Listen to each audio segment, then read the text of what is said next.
Cette famille que nous avons créée dans la lutte. Je parle aujourd'hui avec le cœur lourd et la colère vive. Parce que ce qui se passe à Gaza n'est pas une guerre, c'est une extermination. Depuis octobre, 54 000 Palestiniens tués, dont 16 000 enfants. Des enfants qu'on ne verra jamais grandir. Des enfants rayés de la carte en un seul tir de missile.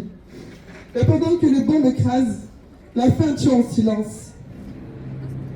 L'ONU alerte, 14 000 bébés risquent de mourir de malnutrition dans les 48 heures.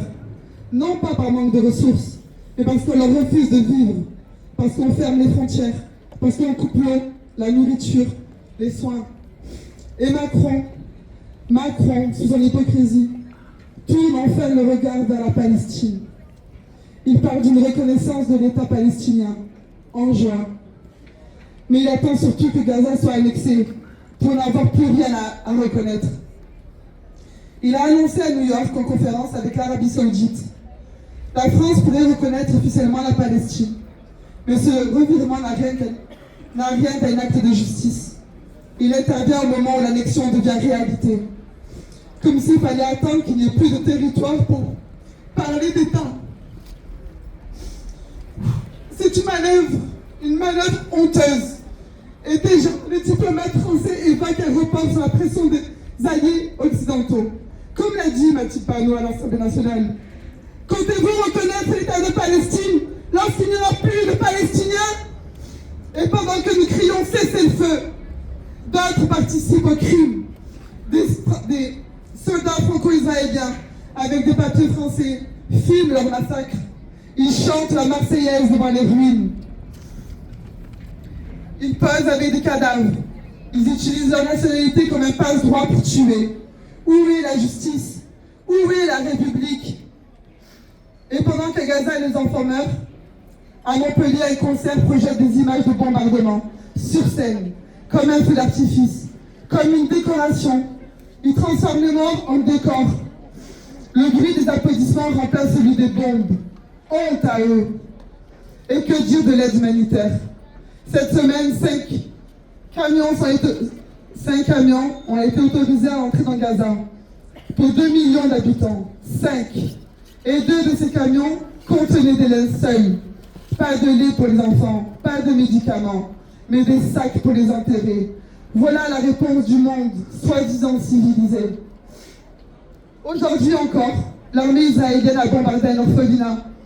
L'orphelinat Al-Mal Al-Khan Younes.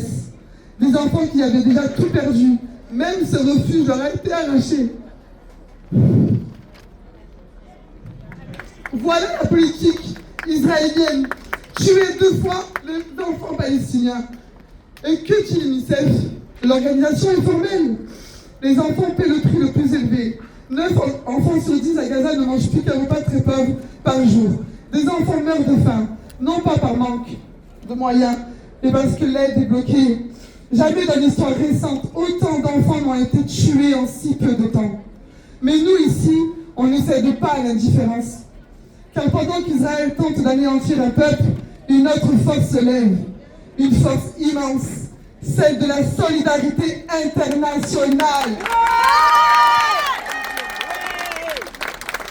Le week-end dernier, pour la journée de la Nakba, cette catastrophe qui a vu en 1948 des centaines de milliers de Palestiniens et Palestiniennes expulsés, des mobilisations massives ont eu lieu dans le monde entier. 500 000 manifestants à Londres, 100 000 à La Haye, des dizaines de milliers à Paris, Berlin, Tunis, Montréal. Face à l'horreur, ces mobilisations font craquer les soutiens inconditionnels de Netanyahou. Même Macron a dû parler de sanctions. Trump est critiqué jusque dans son propre camp. En Espagne, plusieurs ministres exigent la rupture de relations diplomatiques avec Israël. Et même Trump ajuste son langage.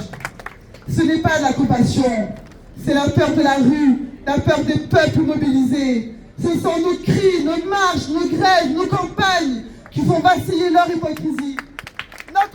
Notre silence serait une complicité, notre présence est un devoir.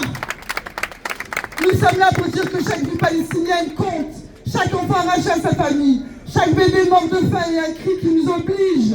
Et malgré tout, le peuple palestinien tient bon. Il résiste dans les ruines, dans les camps, dans les cris. Il tient debout, là où beaucoup seraient déjà tombés. Sa lutte est celle de la dignité contre l'effacement, de la mémoire contre l'oubli. Ce peuple enseigne au monde ce que signifie la résistance. Ne jamais plier face à l'injustice, même lorsqu'on est seul, même lorsqu'on est blessé. Tant qu'un Palestinien tiendra debout, la Palestine vivra. Palestine vivra, Palestine vaincra. Tahrir Palestine! Tahrir Palestine!